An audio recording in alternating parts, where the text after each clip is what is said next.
నేను అడుగుతున్నాను, ఎదుటి వ్యక్తుల్ని, అమాయకుల్ని, పేదల్ని ప్రేమించలేనిది సంఘం అవుద్దా, సంత అవుద్దా? చెప్పండి. సంఘం అవ్వదు. ఎందుకంటే సంతలో ఏం చేస్తారు చెప్పినా, డబ్బు ఉన్న వాళ్ళని గౌరవిస్తారు. సమాజంలో ఎవరిని గౌరవిస్తారు చెప్పినా, కాస్త పలుకుబడి ఉన్న వారిని గౌరవిస్తారు. కానీ సంఘంలో మాత్రం గుర్తుపెట్టుకోండి, చిన్నోడిని పెద్దోడిని ఒకేలా చూసినప్పుడే అది దేవుని సంఘం.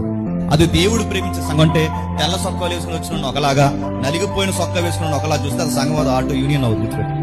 బయట వాళ్ళు అలానే చూస్తారు, వాళ్ళ డబ్బును బట్టి, పేరును బట్టి. కానీ సంఘం అలా కాదు. ఇక్కడ పేదోడైనా గొప్పోడైనా ఎవడైనా సమానమే, అందరినీ ఒకేలాగా ప్రేమించాలి.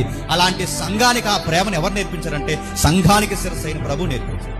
కుష్టి వ్యాధుల దగ్గరికి పోయి ఆ దారి వెంబడి నడుస్తున్నప్పుడు ఊరు పట్టించుకోలేదు, వాళ్ళ తాలూకు పట్టించుకోలేదు, ఎవ్వరు పట్టించుకోకుండా ఊరికి వెలుపల కుష్ఠరోగులు దోసేస్తే ఆ కుష్ఠరోగులు పోతున్న ప్రభువైన యేసుక్రీస్తుని చూసి, దావీదు కుమారుడు మమ్మల్ని కరుణించవయ్య అంటే వాళ్ళ చేతులు పట్టుకుని ఇలా అన్నాడు, మీరు సుత్తులగుట నాకు ఇష్టం, ఐ లవ్ యూ అన్నాడు ఆయన. నేను మిమ్మల్ని ప్రేమిస్తున్నాను, నా చెంతకు రండి. ఈ సమాజం మిమ్మల్ని పట్టించుకోకపోయినా నేను మిమ్మల్ని పట్టించుకున్నానన్న ఆ నిలువెత్తు ప్రేమ సంఘానికి నేర్పించాను. రాను ఏమైంది తెలుసా, జనాభా పెరిగారు. రాను జనాభా పెరిగితే వీళ్ళకి పేర్లు, వంశాలు ఇవన్నీ ఎక్కువైపోయి చివరికి విధవరాండ్ల మీద చిన్న చూపు.